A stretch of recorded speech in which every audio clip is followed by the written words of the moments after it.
কুরবানি ইসলামের ৫ স্তম্ভের মধ্যে একটি গুরুত্বপূর্ণ ইবাদত, যা ঈদ উল আজহার দিন আল্লাহর সন্তুষ্টির জন্য পশু কোরবানি করা হয়। কুরবানি মূলত নবী ইব্রাহিম আলাইহিসালামের এক মহান ত্যাগ ও আল্লাহর প্রতি ঈমানের নিদর্শন।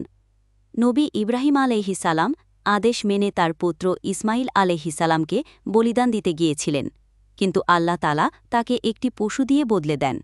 এ থেকেই কুরবানির শুরুর সূত্রপাত।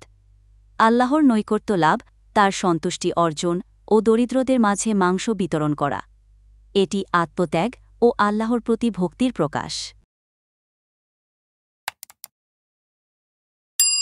কুরবানির গরু কেনার সময় কি কি বিষয় খেয়াল করতে হবে তা আজকে আলোচনা করব। গরু সুস্থ ও স্বাস্থ্যবান হবে। আল্লাহ তাআলা বলছেন, কুরবানির পশু অবশ্যই সুস্থ ও স্বাস্থ্যবান হতে হবে। অসুস্থ, ক্ষীণ বা অক্ষম পশু কুরবানি করার উদ্দেশ্যে কেনা ঠিক নয়। পশুর বয়স পূর্ণ হতে হবে। কুরবানির পশু অবশ্যই শরীয়ত অনুযায়ী পূর্ণবয়সী হতে হবে। গরুর ক্ষেত্রে কমপক্ষে ২ বছর বয়স পূর্ণ হওয়া আবশ্যক। পশুর ত্রুটি বা অভাব থাকবে না।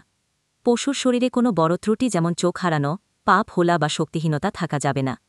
শরীয়তের দিক থেকে দৃষ্টিহীন, একপাহারা বা খুব ক্ষীণ পশু কুরবানির যোগ্য নয়।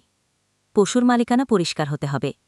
পশুর মালিকানা স্পষ্ট ও বৈধ হতে হবে। চুরি করা বা অবৈধ পশু কেনা নিষিদ্ধ। অন্য কারো মালিকানাধীন পশু কিনে সে ব্যাপারে স্বচ্ছতা থাকা জরুরি। পশু জোরালো ও সক্ষম হবে।